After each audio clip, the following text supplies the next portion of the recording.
Plastic കവറാണ് വേണ്ടിയിട്ട്. അപ്പോൾ നമുക്ക് എലിയും പല്ലിയും പാറ്റയും ഉറുമ്പിനെ എല്ലാത്തിനും ഒന്നിച്ച് തുരത്താനുള്ള ടിപ്പുകളാണ് ഞാൻ കാണിക്കുന്നത്.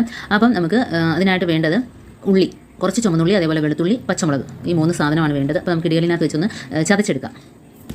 അപ്പോൾ അതിനായിട്ട് നമ്മുടെ 3 പച്ചമുളക്, നല്ല എരിവുള്ള പച്ചമുളകാണ് ഞാൻ ഫസ്റ്റ് ചതച്ചെടുക്കുന്നത്. അതേപോലെ വെളുത്തുള്ളി, ഒരു 10-15 വെളുത്തുള്ളി. അപ്പോൾ നമുക്ക് ഈ വെളുത്തുള്ളിയും ചുമന്നുള്ളിയൊക്കെ തൊലി കളഞ്ഞിട്ട് ഇടുമ്പോഴത്തേന് പെട്ടെന്ന് അതിൻ്റെ ചാറ് നമുക്ക് ഇറങ്ങിക്കിട്ടും. അപ്പോൾ അതിന് വേണ്ടിയിട്ടാണ് ഞാൻ തൊലി കളഞ്ഞിട്ട് ചതച്ചെടുക്കുന്നത്.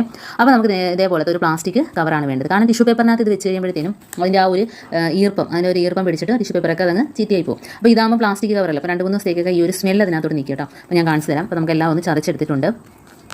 ഇനി ചതച്ചതെല്ലാം നമുക്ക് ഒരു പാത്രത്തിനകത്തോട്ട് മാറ്റാം. അപ്പോൾ അതിൻ്റെ ആ വെളുത്തുള്ളി ഓരോന്നായിട്ട് ചതക്കുന്നതെന്ന് പറഞ്ഞാൽ നല്ല രീതിയിൽ ഒന്ന് ചതഞ്ഞ് കിട്ടുന്നതിന് വേണ്ടിയിട്ടാണ്. അതാണ് ഓരോന്നിട്ട് ചതയ്ക്കുന്നത്. ആ ചുമന്നുള്ളിയും അതേപോലെ തന്നെ വെളുത്തുള്ളിയും പച്ചമുളകും. വെളുത്തുള്ളി ഞാനൊരു 10-15 ചെറിയ വെളുത്തുള്ളി എടുത്തിട്ടുണ്ട് കേട്ടോ. അപ്പോൾ അതിൻ്റെയും തൊലി കളഞ്ഞിട്ടാണ് ചതയ്ക്കുന്നത്. അപ്പോൾ എല്ലാം ഒന്ന് ചതഞ്ഞ് വന്നിട്ടുണ്ട്. സാധാരണ നമ്മളിത് വെച്ചൊരു സൊല്യൂഷനാണ് റെഡിയാക്കുന്നത്. ഇതിപ്പോൾ അതല്ല. ഇതിപ്പോൾ നമുക്ക് ചതച്ച വെളുത്തുള്ളിയുടെയൊക്കെ ആ ഒരു സാധനം നമുക്ക് പാത്രത്തിനകത്തോട്ട് മാറ്റാം.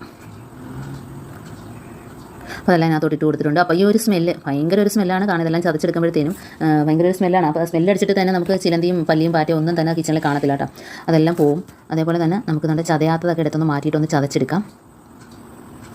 അപ്പോൾ ഈ സാധനം നമുക്ക് എവിടെയൊക്കെയാണോ പല്ലി പാറ്റ ശല്യ ഭാഗത്തൊക്കെ ഒന്ന് വെച്ച് കൊടുക്കാം. ഒരു കിഴിയാണ് നമ്മൾ വെച്ച് കൊടുക്കുന്നത്. അതേപോലെ മുറ്റത്താണെങ്കിലും എലി വരുന്ന സ്ഥലത്തൊക്കെ വേണമെങ്കിൽ ആ മരത്തിൻ്റെ ചുവട്ടിൽ ആ ഒരു കിഴി നമുക്ക് കെട്ടി തൂക്കിയിട്ടാൽ മതി. അത് വരുന്ന സ്ഥലത്ത് അതിൻ്റെ ഒരു സ്മെല്ലടിച്ചിട്ട് നമുക്ക് ഇഴജന്തുക്കളൊന്നും വരില്ല കേട്ടോ. അപ്പം പാത്രത്തിനകത്തെല്ലാം ചതച്ചെടുത്തിട്ടുണ്ട്. ഇനി നമുക്ക് ഇതേപോലെ കവറൊന്ന് കെട്ടിയെടുക്കാം. ഇതിപ്പോൾ ഞാൻ 3 പീസാക്കിയാണ് എടുക്കുന്നത്. നമുക്ക് 3 പീസിൻ്റെ ആവശ്യമുള്ളൂ. കാരണം ഇത്രയും ചതച്ചത് ഒരു 3 പീസ് കിഴിക്കകത്ത് വെക്കാവുന്നതേ ഉള്ളൂ. അപ്പം എല്ലാം ചതച്ചെടുത്തിട്ടുണ്ട്. അപ്പം നമുക്ക് ചതച്ച ആ ഒരു കൂട്ട് ഇതിനകത്തോട്ട് വെച്ച് കൊടുക്കാം. 3 പീസാക്കി എടുത്തിട്ടുണ്ട്.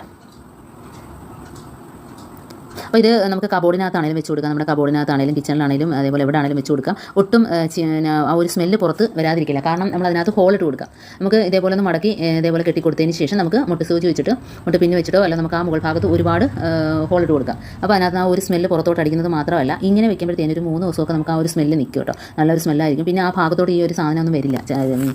ചിലന്തി ആണെങ്കിലും അതേപോലെ പല്ലിപ്പാറ്റ ഒന്നും തന്നെ വരില്ല. അതേപോലെ ഒന്ന് കുത്തി കൊടുക്കുക. ആ ഒരു സ്മെല്ല് പുറത്തോട്ട് വരും. അപ്പോൾ ഇത് വെച്ചിട്ട് വെള്ളം തിളപ്പിച്ച് ഒരു സൊല്യൂഷൻ റെഡിയാക്കിയിട്ട് നമുക്ക് സ്പ്രേ ചെയ്ത് ഒഴിക്കാവുന്നതാണ്. അത് നല്ലതാണ്. ഇതിപ്പോൾ എന്താണ് ഇതേപോലെ ഒരു കിഴി നമുക്ക് ഇതേപോലെ ജനലിൻ്റെ ഭാഗത്ത് വെച്ച് കൊടുക്കാം.